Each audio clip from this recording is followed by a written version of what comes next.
Hey everyone, I just wanted to start doing some little reflections on video as a way to reach out to people during this time that we're all kind of isolated. So thank you for watching this. But this coming Sunday is Palm Sunday, which as you know is the start of Holy Week. And I knew I wanted to do a little reflection on Holy Week, and I've been thinking a lot lately about how Holy Week is not just a bunch of different separate holy days, but it all kind of goes together, and it's kind of a package deal. And Easter doesn't make any sense without Good Friday or Holy Thursday, and vice versa.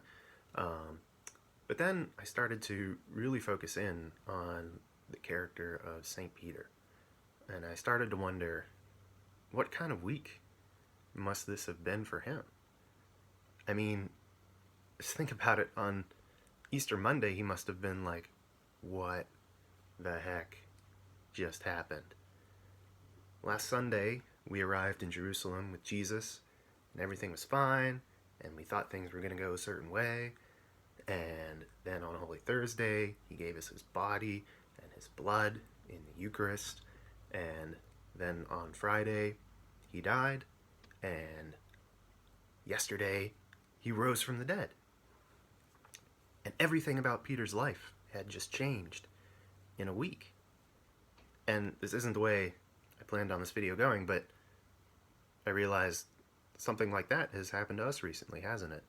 In just a few weeks, all of our lives have been fundamentally, drastically changed by the coronavirus.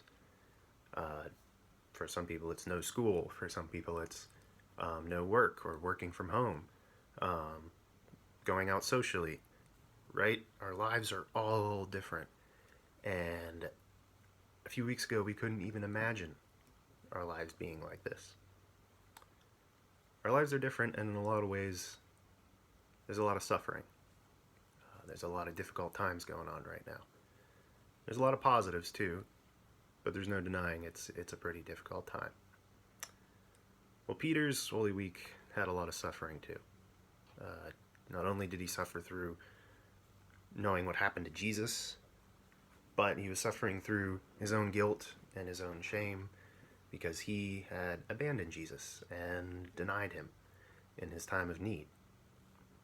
He was probably crushed and devastated on Saturday and in the morning on Sunday. But then on Easter, he had the most joyful and exciting day of his life because he realized Christ was risen and what that meant for everyone. The thing is, he had to go through Good Friday to get to Easter Sunday, and so do we. He had to go through the suffering to get to the joy. Peter made a lot of mistakes that week, but he did two things right. First of all, he stuck together with the other disciples so that he was in the right place at the right time to receive the report of the resurrection. He didn't have to do that.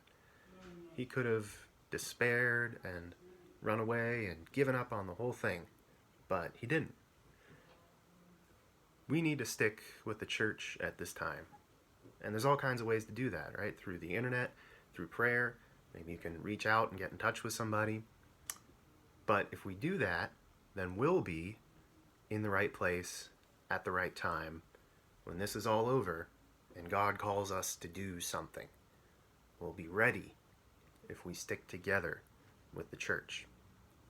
The other way we'll be ready is if we respond like Peter did, and that's my second point. When the disciples heard the news of Jesus' resurrection, Peter and John literally shot up and ran straight to the tomb. We've got to respond to Easter the same way, like these springs that have been coiled up, and then Easter happens and they just go. Easter changes everything. Even a crisis like what's going on right now, and that's going to be, I think, a whole nother video. But we need to be like Peter on Easter Sunday morning. Everything in his life had changed. He had suffered a lot, but he was still there. And when the call came, he went. When this is over, I look forward to seeing how you have all stuck with it and gotten ready, and then seeing you go and do God's will. So, till next time, thanks for watching. God bless.